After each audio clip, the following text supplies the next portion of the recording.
සුබ දවසක්. අපි අද කතා කරන්න යන්නේ ලෝකයේ තියෙන අద్භූතම සහ භයානකම ගෙදර ගැන. මේ ගෙදර එදා ඒ සිදුවුණු සිදුවීම් කොහොමද උනේ, මොකක්ද ඒකට හේතුව කියන එක අද වනකුණුත් හොයාගෙන නැහැ. ඒ කියන්නේ ඒ සිදුවීම් මාලාව සිදුුනේ කොහොමද කියන එක අදටත් අභිරහසක්. මේ කේස් එකේ තියෙන අනිත් ප්‍රධානම කාරණාව තමයි මේ ගෙදර සිදුවුණ ඒ අద్భుත සිදුවීම් දැක්කේ ඒ ගෙදර හිටපු සමාජිකයන් විතරක් නෙමෙයි. ගොඩාක් අය මේ සිදුවීම් දැකලා තිබුණා. ඒ අතරේ පොලිස් නිලධාරීන්, ගිනි නිවන බටයින්, පූජකවරුන්, අසල්වාසීන් කියන පුද්ගලයන් කිහිප දෙනෙක්ම ඔවුන්ගේ ඇස් දෙකෙන්ම මේ අద్భుත සිදුවීම් දැකලා තිබුණා. ලොකු වෙලාවක් ගන්නතු අපි බලමු මේ නිවස මොකද්ද? ඒ වගේම මේ සිදුවීමට මුහුණ දුන්නේ කවුද? ඒ වගේම මේ උන සිදුවීම් මොනවද කියන මේ සියල්ලම. මේ වගේම ලෝකයේ සිදුවන සත්‍ය අద్భుත සිදුවීම් දැනගන්න කැමති කෙනෙක් නම් ඔයත් අපිව subscribe කරලා bell icon එක click කරලා තියාගන්න. අපි ඉක්මනටම යමු වීඩියෝ එකට.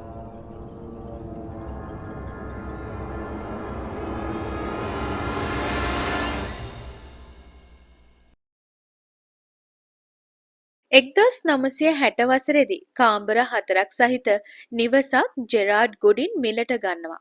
ඔහු මේ නිවසට පදිංචිට යන්නේ ඔහුගේ බිරිඳ වුණ ලෝරා හා පුතා වුණ ජෙරි ජූනියර්ත් එක්කයි. ජෙරි වැඩ කළේ හාමි හාෆල් ඉන්කෝපරේෂන් කියන කර්මාන්තශාලාවේ නඩත්තු සේවකයෙක් විදිහට. ජෙරිගේ පුතා මේ වෙද්දී අංශභාග රෝගයෙන් පෙළෙමින් හිටියා. මේ නිසාම ඔහු 1967 වසරේදී ඔහුට වයස අවුරුදු 6 දී මිය යනවා. පුතා මිය ගිහින් අවුරුද්දක් යන්නත් කලින් මාෂියා කියලා අවුරුදු 4ක කැනේඩියානු ගැහැණු දරුවෙක්ව ගන්නවා හදාගන්න. ඒකෙන් ජෙරි යුවල උත්සාහ කළා ඔවුන්ගේ දරුවන් නැති වුණ ඒ සාංකාව අඩුව පුරවන්න. මේ විදිහට කාලය ගත වුණා. එතකොට මාෂියාට වයස අවුරුදු 10යි. ඇය ඉගෙන ගත්තේ 5 ශ්‍රේණියේ. ඇගේ ජාතිය වෙනස් නිසා පෙනුම වෙනස් වුණා. මේ නිසාම පන්තියේ ළමයි ඇයට විහිළු කරන්න ගත්තා. ඇයව පාසලේ යාළුවන් කොන් කරලා තිබුණා.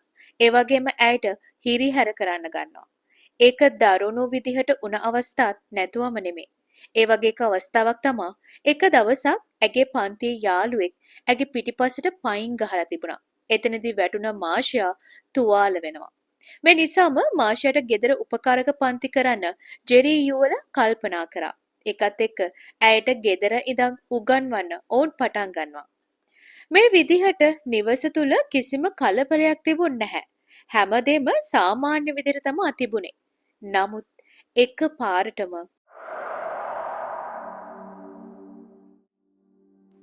1974 නොවැම්බර් 21 වෙනිදා ජෙරි යුවල තමන්ගේ අසල්වාසියෙක් එක්ක කෑම කාමරේ රෑ කෑම ගනිමින් හිටියා. මේ අතරේ එක පාරටම වීදුරුවක් බිඳෙන සද්දයක් ඇහෙනවා. මේ සද්දේ එන්නේ ප්‍රධාන නිදන කාමරේ පැත්තෙන්. මොකද්ද කියලා බලන්න කාමරේට එද්දී දකිනවා කාමරේ ජනේලයක වීදුරුවක් බිඳිලා තියෙන විදිය. ටිකක් විපරම් කරලා බැලුවත් ඒක කොහොමද බිඳුනේ කියන එක හොයාගන්න බැරි වෙනවා. නමුත් සැක හිතෙන්න කිසිම දෙයක් එතන තිබුණ නැහැ. ඊළඟට ඔවුන්ගේ රෑකෑම කාලා නිදා ගන්න යනවා. මෙහෙම නිදා ගන්න යද්දි ජෙරි යුවලට ඇහෙනවා පොඩි සද්දයක්. මේ සද්දේ එන්න වැඩි වෙන්න ගන්නවා. මේකට ඇහුම්කන් දීපු ජෙරි යුවල මේ සද්ද නැවතුණාට පස්සේ ඔවුන් නිදා ගන්න යනවා. මේ වීදුරුව බිඳුන එක වගේම රෑ ඇහුණ සද්ද ගැන ඊට පහුවෙන්දා උදේ කතා කරන ජෙරි යුවල හිතුවේ මේ ප්‍රදේශයේ යෝජනා කරලා තියෙනවා කොන්ඩෝ කියන නිවාස සංකීර්ණයක් ඉදි කරන්න. එතනදී ඔවුන් සල්ලි දීලා මේ ප්‍රදේශයේ හිටපු කුඩා නිවෙස් තියෙන පුද්ගලයන්ව අයින් කරන්න සැලසුම් කරලා තියෙනවා. ඉතින් මෙන්න මේ වැඩේට ජෙරි තදින්ම විරුද්ධ වෙලා තියෙනවා. ඒකත් එක්ක ජෙරි මේක ඔවුන්ගේ වැඩක් කියලා. මේ වගේ දේවල් කරලා බය කරලා මේ ප්‍රදේශයෙන් ඉවත් කරන්න කියලා. ඒ නිසාම මොවුන් මේ සම්බන්ධයෙන් වැඩි ගණන් ගන්නේ නැහැ. ඊළඟ දවසේ දවල් කාලේ ජෙරි හා ලෝරා හිටියේ සාලේ ටීවී එක බල. එතකොටම ඇහෙනවා කාමරේ පැත්තෙන් මොකක් හරි දෙයක් වැටුණ ශබ්දයක්. කාමරේට ගිහින් බැලද්දී වැටිලා තිබුණේ කාමරේ ජනේලෙට දාලා තිබුණ තිර රෙද්ද. ආපහු මේ තිර රෙද්ද ජෙරි පුටුවක නැගලා ජනේලෙට හයි කරනවා. නමුත් මෙයාලා මේ කාමරෙන් එළියට යන්නත් කලින්ම අර හයි කරපු තිර රෙදි ආයිමත් බිමට වැටෙනවා. මේක බුරුල්ලලා වැටෙනවා ඇති කියලා හිතලා ජෙරම් කරන්නේ මේ තිර රෙදි ජනේලෙට දාන්න නැතුව පැත්තකින් අරගෙන තියෙනවා. ඊට පස්සේ මෙදෙන ආපහු සාලට ගිහින් ටීවී බල බල ඉන්නවා. මේ සිදුවීම වෙලා මිනිත්තු 30කට පස්සේ කුස්සියට යන ලෝරා කෑ ගහනවා. එතනදී බය වුණ ජෙරම් යනවා ඇයි කියලා බලන්න. එතකොට ඔහු දකින්නේ අර කාමරේ බිම වැටලා තිබුණ තිර රෙද්ද කුස්සියේ බිම තියෙන විදිය. ජෙරම් අහනවා කවුද මේක මෙතෙන්ට ගෙනාවේ කියලා. ලෝරා කියන්නේ දන්නේ නැහැ කියලා. කොහොම හරි මේ සිදුවීමත් අකාමකා වෙලා යනවා. ඊට පහුවෙන්දා නිව්යෝක් වල ඩෝවර් ප්ලේන්සි ජෙරිලගේ ඥාති ගෙදරකට යනවා. මෙහෙම ගිය ජෙරි, ලෝරා හා මාෂින් එදා හවස තමා ගෙදර එන්නේ. මේ දවසෙත් ගෙදර වෙන්නේ හිතාගන්න බැරි දේවල් ටිකක්. ගේ ඇතුළට යන ජෙරම්ට ඇහෙනවා මාෂින්ගේ කාමරේ පැත්තෙන් සද්දයක්. සැරේ ගිහින් බැලුවම දකිනවා මාෂිගේ ටීවී එක ඇගේ ඇඳ උඩ ප්ලේ වෙමින් තියෙන විදිය. හරිම පුදුමයි. ගෙදර කවුරුත්ම හිටියෙත් නැහැ. එතකොට කොහොමද ටීවී එක ඇඳ උඩට එන්නේ? අනිත් එක තමා ඒ ටීවී එක නිකම්ම ඔන් උනේ කොහොමද? ඊළඟට ජෙරම් කරන්නේ මේ ටීවී එක ඕෆ් කරලා එළියට එනවා. ජෙරි කුස්සියේ හිටපු ලෝරාගේ කෑ ගැහිමට ඉක්මනටම කුස්සියට යනවා. එතනදී උන දෙයට ජෙරිටත් හොඳටම බය හිතෙනවා. ඔහු දකිනවා කුස්සියේ තිබුණ පිහි කිහිපයක් නිකම්ම එසවිලා එහාට මෙහාට පාවෙන විදිය. ඉන් තප්පර කිහිපයකට පස්සේ බිත්තියේ හයි කරලා තිබුණ පිහි රඳවණය නිකම්ම බිත්තියෙන් ගැලවිලා බිමට වැටෙනවා. මේ වෙද්දි හොඳටම බය වෙලා ඉන්න ලෝරා, ජෙරි වගේම මාෂිට ඊළඟට මුහුණ දෙන්න උනේ තවත් හිතුවේවත් නැති දෙයකට. ඒ තමා කුස්සියේ තිබුණ මේසේ කිසිම හේතුවක් නැතුව එකපාරම පෙරලෙනවා. පෙරලිලා ඒක උඩ තිබුණ බඩු සියල්ල සීසීකඩ විසිවෙනවා. ඒ විතරක් නෙමෙයි. මේ වෙලාවේ මේ කුස්සියේ තිබුණ ශීතකරණය අඟල් 6ක් විතර එසවිලා ඉදිරියට ඇලවෙන්න ගන්නවා. මේකට බය වුණ මේ තුන්දෙනාම ඉක්මනට මෙනවා සාලෙට. එතනදී සාලේ තිබුණ අඟල් 23ක ටීවී එක එකපාරටම මාෂින්ගේ කකුල උඩට වැටිලා ඇගේ ඇඟිල්ලක් තුවාල වෙනවා. ඒකෙන් ලේනවා. ඒ සිදුවීමත් එක්ක මේ සියලුම කලබල නතර වෙනවා. ඊට පස්සේ මේ තුන්දෙනාම සාලේ සෝෆා එකෙන් ඉඳගෙන ජෙරි හා ලෝරා කතා කරනවා. ඇත්තටම මොකද්ද මේ වෙන්නේ කියලා. ඊළඟට මේ දවසේ මේගොල්ලෝ රාත්‍රී කෑම ගන්නවා. මෙතනදී මේ වෙන දේවල් ගැන ලෝරට ජෙරිට හිතා ගන්න බැරුව තිබුණේ. කොහොම හරි මේ කාරණාව පිළිබඳ කතා කර කර හිටපු ජෙරි සහ ලෝරා පාන්දර 3ට විතර තමයි නිදාගන්නේ. ඊට පහුවෙන්දා ඒ කියන්නේ නොවැම්බර් 24 උදේ නැගිටලා කුස්සියට යන ජෙරි දකින්නේ හරිම පුදුමාකාර දෙයක්. ඒ තමයි කලින් දවසේ රාත්‍රියේ සද්දයක් ඇහුන් නැති වුණත් මේ වෙද්දි කුස්සියේ තිබුණ මේසේ බිමට පෙරලිලා තිබුණා. ඒ විතරක් නෙමෙයි ශීතකරණය දොර හරස් කරමින් තිබුණා. ඒ ගැන ලෝරට කියන්න කලබලෙන් ජෙරි කාමරයට යද්දි එකපාරටම බිත්තියේ තිබුණ ජේසුස් වහන්සේගේ පින්තූරයක් හා කුරුසයක් හෙල්ලෙන්න අරගෙන ඉබේටම බිමට වැටෙනවා. මේ වෙලාවේ මාෂින්ගේ කාමරයේ දොර ළඟ උඩ එරිමින් සැරේ හෙල්ලෙන්න ගත්ත කුරුසයක් වේගෙන් හෙලිලා එකපාරටම බිම වැටලා කැඩිලා සීසීකඩ විසික් වෙනවා. ඒකත් එක්ක බය වුණ ජෙරි ඉක්මනින්ම ලෝරන්ස් හා මාෂින්ව අරගෙන ගෙදරින් එළියට එනවා. එතනදී ජෙරි දැකලා තියෙනවා පාරේ තමන්ගේ බල්ලත් එක්ක ඇවිදිමින් හිටපු පොලිස් නිලධාරියෙක් වුණ ජෝන් හොල්ස්බර්ග්ගේ දියණියම. එතන ජෙරි ඇයට කතා කරලා කියලා තියෙනවා හදිසියක් තාතට එන්න කියන්න පුළුවන්ද කියලා. ඉන් විනාඩි කිහිපයකට පස්සේ මේ නිලධාරිතුමා මේ ගෙදරට එනවා. එතනදී නිලධාරී ජෝන් කියලා තියෙනවා ඔහුත් එදා ඇස් දෙකෙන්ම මේ සිදුවීම් දැක්කා කියලා. ඒ තමා අංශ 35ක ආනතියකට ටීවී එක කැරකෙනවා කියලා. ඔහු ඇස් දෙකෙන්ම දැක්කා කියලා. ශීතකරණය අඟල් 6ක් විතර එසවිලා පාවෙමින් තිබුණ විදිය දැක්කා කියලා. ඇත්තටම මේ දේවල් මෙහෙම වෙන්න හේතුව මොකක්ද කියලා හොඳට පරීක්ෂා කරලා බැලුවත් ඒකට හේතුවක් හොයාගන්න බැරි වෙලා තියෙනවා. ඒකත් එක්ක තමයි ඔහු මේ වෙලාවේ මේ ප්‍රදේශයේ ගමන් කරපු මුර සංචාරක රථයකට කෝල් කරලා ගෙන්න ගන්නේ. කෝල් එකට බයිසිකලයකින් ආපු නිලධාරීන් දෙන්නෙක් වගේම නිල රථයකුණුත් තවත් නිලධාරීන් දෙන්නෙක් එනවා. ඒ කියන්නේ සම්පූර්ණ නිලධාරීන් 4 දෙනෙක් මේ නිවසට එනවා මෙතන මොකද්ද වෙන්නේ කියලා බලන්න. මේ නිලධාරීන් 4 දෙනත් මේ වෙන දේවල් දකිනවා. ඔවුනුත් හොඳටම බය වෙනවා. ඇත්තටම මොකද්ද මේ වෙන්නේ කියලා. ඇත්තටම ඔවුන්ගේ හිතේ මේ සිදුවීම් වලට අద్భుත සිදුවීමක් බලපානව ඇති කියන දේ නොතිබුණාම නෙමෙයි. මේ කලබල අතරේ මාෂින් ඉඳලා තියෙන්නේ සාලේ ටීවී එකේ කාටුන් බලමින්. ඇගේ මුහුණේ වෙලාවේ කිසිම කලබලයක්වත් බයක්වත් තිබුණ නැහැ කියලා සඳහන් වෙනවා. නිලධාරීන් මේ විදිහට ගේ පරීක්ෂා කර කර ඉද්දී එක තැනකදී නිලධාරීන්ට ඇහෙන්න ගන්නවා හරි අමුතු සද්දයක්. මේ සද්දේ කොහෙන්ද එන්නේ කියලා හැරලා බැලුවාම ඕන් දකිනවා ඒ ආවේ බිත්තියේ එල්ල තිබුණ කුරුසකින් කියලා. මේ කුරුසේ ටික ටික හෙල්ලෙන්න ගන්නවා. පොඩ හෙල්ලෙන ගත්ත මේ කුරුසේ එක පාටම වේගෙන් හෙලවෙනවා. මෙහෙම හෙලවිලා එක පාටම මේ කුරුසේ බිත්තියේ ඇනෙන් ගැලවිලා ඇවිත් එතන හිටපු නිලධාරියෙක්ගේ පපුවේ වැදිලා බිමට වැටලා කැඩෙනවා. ඒකට මේ නිලධාරීන් ගොඩක් බය වෙනවා. ඊට පස්සේ තමා මොවුන් තීරණය කරන්නේ මෙතෙන්ට ගෙනි නිවන බටිනුත් ගෙන්න ගන්න. ඒ එක්කම පවුලේ දේවගතිවරයවත් මෙතෙන්ට ගෙන්න ගන්නවා. ඒ අනුව ගිනි නිවන බටයන් 10 දෙනෙකා දේවගතිවරයා විනාඩි කිහිපයකට පස්සේ මේ ගෙදරට එනවා. මේ වෙද්දී මේ ආරංචිය ටික ටික මේ ප්‍රදේශයේ පැතිරිලා තිබුණා.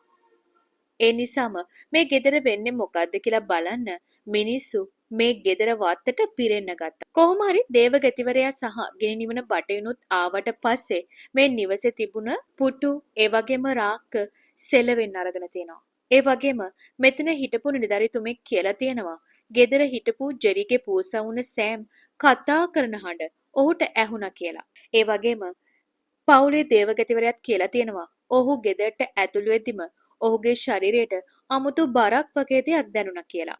ඒ අතරේ පූජකතුමා කිහිප වතාවක්ම මේ ගෙදරට යාඥා කරලා ආශිර්වාද කරන්න උත්සාහ කළා තියෙනවා. එතනදී දෙපාරක්ම එතුමා අත ඉස්සරහට දික් කරද්දී ශුද්ධ වූ ජලය තිබුණ ඒ බෝතලය බිම වැටලා තියෙනවා. මේ නිවසේ සිද්ධ වෙන හැම සිදුවීමක්ම දිහා ඉවසීමෙන් බලාගෙන හිටපු වගේම මේ හැම දෙයක්ම වෙද්දී කිසිම කලබලයක් බයක් නැතුව ඉඳගෙන ටීවී බල ඉන්න මාෂින්ව දැකපු ෂෙල්ටර් ජිස්ට්වරුන් ගැන දන්න අසල්වාසියෙක් ජෙරිට කියලා තියෙනවා. ෂෙල්ටර් ජිස්ට්වරුන් මේ දේවල් වලට මිනිසුන්ගේ නියෝජිතයන් විදිහට ළමයින් සේවය යොදව ගන්නවා කියලා. ඒ වගේ කෙනෙක්ද දන්නේ මාෂියා කියලා. ඔහු එතනදි කියන්න උත්සාහ කරලා තියෙන්නේ මේ දේවල් වලට වග කියන්න ඕනේ බොහෝ විට මාෂියා වෙන්නේ නැති කෙනෙක්යි. ඒකත් එක්ක තමා ඔහු ඉදිරිපත් වෙලා මේ ගෙදරට ප්‍රසිද්ධ අద్భుත ගවේෂකින් වුණ එඩ්හා ලෝරන්ස්ව කෝල් කරලා ගෙන්න ගන්න. ඔවුන් පූජකතුමෙක් සහ අවුරුදු 21ක් වයස ඇති සෙමිනේරි ශිෂ්‍යයෙකුත් එක්ක තමා මේ ගෙදරට එන්නේ.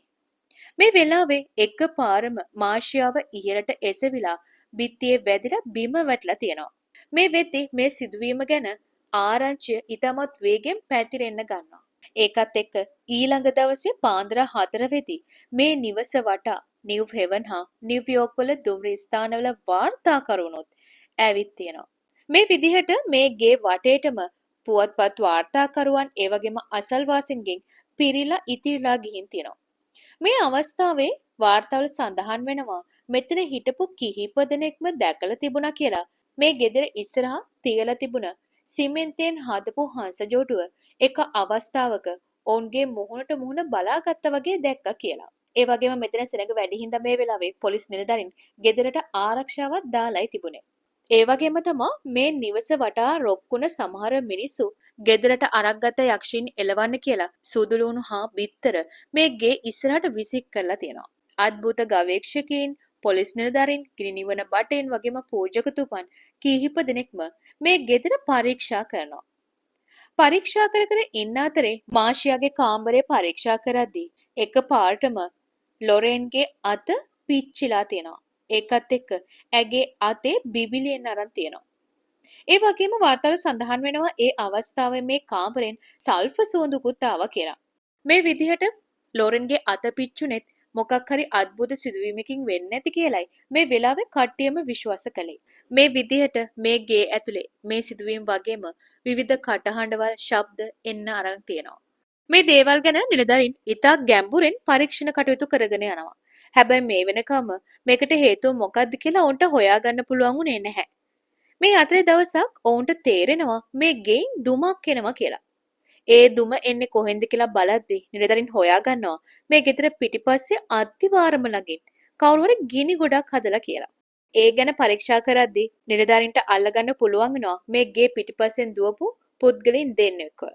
මේ දෙන්නව අතඩංගුට අරගෙන ප්‍රශ්න කරද්දි ඔවුන් කියලා තියෙන්නේ ඔවුන් මේ දේ කරේ මේ ගෙදර ජීවත් වන යක්ෂයින්ව එලවන්න කියලයි. ඒ වගේම තමා මේ කාලේදී මේ ගෙදරට බිත්තර ප්‍රහාර එල්ල වෙලා තියෙනවා. ඒ වගේම ඔවුන්ගේ වාහනේ ටයර් කපලා තියෙනවා. මේ වගේ ගොඩාක් ප්‍රශ්න සිද්ධ වෙන හින්දාම පොලිස් නිලධාරීන් මාස ගාණක්ම මේ ගෙදරට ආරක්ෂාව දාලා තිබුණා. නිලධාරීන් කොයිතරම් උත්සාහ කළත් ඇත්තටම හේතුවක් මේ සිදුවීම් වලට හොයාගන්න බැරි වෙනවා. මේ අතරේ තමා එක් නිලධාරියෙක් දකින්නේ දවසක් මාෂියා ඇගේ කකුලෙන් ටීවී එක උස්සන්න උත්සාහ කරන විදිය. ඒකත් එක්ක සැක හිතෙන මේ නිලධාරියා අනිත් නිලධාරීන්ට කියලා මාෂියාව ප්‍රශ්න කිරීම වලට ගන්නවා. ඒ අනුව 1974 දෙසැම්බර් මාෂියා පාපොච්චාරණය කරලා තිනවා. ඒ තමා මේ ගෙදර සිද්ධුන සමහර සිදුවීම් වලට ඇය වග කියන්න ඕනේ කියන එක. ඇය පිළියරන් තිනවා මේ ගෙදර සිදු වුණ සමහර සිදුවීම් වලට ඒ අතරේ පූසව කතා කරවන්න උත්සාහ කළේ වගේම විවිධ ශබ්ද ඇහෙන සැලැස්සුවේ ඇය කියලයි. නමුත් මෙතන තිබ්බ එක ප්‍රශ්නයක් තමා ඇය සමහර වෙලාවට ඇගේ කාමරේ ඉද්දි සාලය සහ කුස්සියේ මේ වගේ අద్భుත සිදුවීම් සිද්ධ වුණා. එතකොට ඇය කාමරේ ඉඳගෙන ඒ වගේ දේවල් කළේ කොහොමද? ඒ කියන්නේ ඇයට මොකක් හරි අద్భుත හැකියාවක් තියනවද? මොනවා වුණත් මේ කතාව ලෝරා සහ ජෙරි තරයේම ප්‍රතික්ෂේප කළා. ඒ තමා මේ වගේ දේවල් මාෂියා කරන්නේ කොහොමද කියන එක අහලා. ඒ කියන්නේ මේ වෙද්දි මාෂියා අවුරුදු 10ක කුඩා දැරියක්. ඇයට පුළුවන් ද ටීවී එකක් උස්සන්න. ඒ වගේම ශීතකරණයක් උස්සන්න. අනිත් එක ඔවුන් ඉද්දි කාටවත් නොපෙනී ඒ වගේ දේවල් කොහොමද මාෂියා කරන්නේ කියලා. ඒ නිසා මේ දෙන්නා තරයේම මේ ප්‍රකාශය ප්‍රතික්ෂේප කළත් ඒකත් එක්ක මේ තුන්දෙනාටම චෝදනා එල්ල වෙනවා. ඒ මාෂියා මේ හැමදේම කළේ ලෝරා සහ ජෙරිගේ අනුදැනුම කැමැත්ත ඇතිව කියලා. ඒ වගේම මේක බොරුවක් සහ ප්‍රෝඩාවක් කියලා. මේ දේවල් එක්ක නිලධාරීන් කරන්නේ මේ නිවස සිද්ධ වෙන සියල්ලම ප්‍රෝඩාවක් සහ බොරුවක් කියලා මේ නඩුව වහලා දාන එක. මේ ප්‍රශ්නත් එක්ක අවසානයේ ජෙරි තීරණය කරනවා මේකේ විකුණන්න. ඒ අනුව තමා 1975 ජනවරි 10 වෙනිදා මේ නිවස ජෙරි $21,500කට විකුණන්න දාන්නේ. මේ ගෙදර සිද්ධ වුණ අద్భుත සිදුවීම් සම්බන්ධයෙන් මේ වෙද්දි රට පුරාම ප්‍රසිද්ධ වෙලා තිබුණා. ඒ නිසා දෝ වෙන්නේ නැති මේගේ විකුණන දාලා වසරක් යනකනුත් මේක විකුණ ගන්න බැරි වෙනවා. එතනදී ආපසු ජෙරි තීරණය කරනවා මේක විකුණන්න නැහැ කියලා. ඊට පස්සේ ඔහු මුලින්ම කරන්නේ මේ ගෙදර ඉදිරියේ හිටපු හංස ජෝඩුව ඉවත් කරලා මේගේ සුදු තීන්ත ගන්නවා. ඊට පස්සේ මොවුන් දිගටම මේ නිවසේ ජීවත් වුණා කියලා තමයි සඳහන් වෙන්නේ. කොහොම හරි ජෙරි විරුද්ධ වුණ නිවාස සංකීර්ණය 1987 ඉදි කරලා විවෘත කරලා තිබුණා. ඒ මේ ගෙදර ජෙරි ජීවත් වෙලා ඉතිමයි. මේ විදිහට කාලය ගත වෙනවා. 1993 මෝටර් රථ අනතුරකින් එතකොට වයස අවුරුදු 68ක් වුණ ලෝරා මිය ගිහින් තියෙනවා. ඊට වසර 4කට පස්සේ වයස අවුරුදු 78 දී ජෙරි ස්වභාවික හේතුවක් නිසා මිය ගිහින් තියෙනවා. වාර්තාවල සඳහන් වෙන්නේ නම් මේ දෙන්නගේම මරණ දැන්වීම් වල මාෂියා ගැන සඳහන් වුණේ නැහැ කියලා.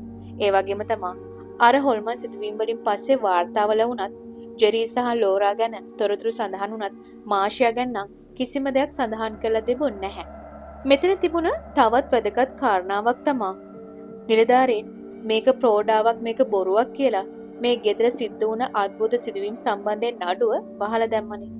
ඊට පස්සේ මේ වගේ සිදුවීමක් මේ ගෙදර වුණා කියලා වාර්තාවල සඳහන් වෙන්නේ නැහැ. ඒ කියන්නේ ඇත්තටම මේ දේවල් මාෂියාද කළේ. ඒ ජෙරි සහ ලෝරාගේ කැමැත්ත දැනුවත්කම ඇතුවද නැත්නම් නැතුවද? ඒත් මාෂියා ඒ වගේ වයසක මේ දේවල් කරන්න තරම් මාෂියාට මොකක් හරි අద్భుත හැකියාවක් තිබුණාද? ඒ මොකක්ද? මේ වෙනකම්ම ඒ ගෙදර එදා සිදුන ඒ අద్భుත සිදුවීම් වලට මූලික හේතුව වෙච්ච ඒ කාරණාව ගැන හොයාගෙන තිබුණ නැහැ. ඒ කියන්නේ ඇත්තටම එදා ඒ අద్భుත සිදුවීම් කළේ මාෂියාද? ඒ කොහොමද? මේ කිසිම දෙයක් නිශ්චිතව හොයාගෙන නැහැ. ඒක අදටත් අභිරහසක්.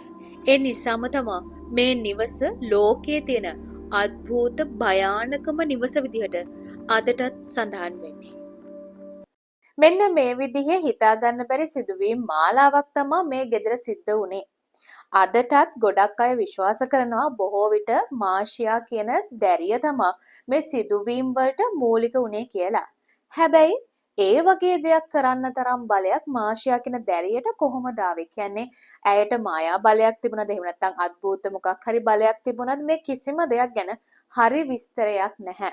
ඒ විදිහට ඒ ගෙදර ඒ දවස් ටිකේ සිදුණු සිදුවීම් වලට ඇත්තටම මූලික වුණ හේතුව අද වෙනකොනුත් රහසක් කවුරුත් හොයාගෙන නැහැ මේ වෙනකම්. ඉතින් ඒ නිසා තමා මේ ගෙදර ලෝකයේ තියෙන අద్భుත සහ භයානකම ගෙදර විදිහට තවමත් හඳුන්වන්නේ. ඔයගලන්ට පුළුවන් Google ගිහින් ඒක සර්ච් කරලා බලන්න සම්පූර්ණ විස්තරේ තියෙනවා. ඒ වගේම තමා ඒ පුවතෙන් පස්සේ මාෂයා කියන දැරිය ගැනත් කිසිම තොරතුරක් වාර්තාවල සඳහන් වෙන්නේ නැහැ.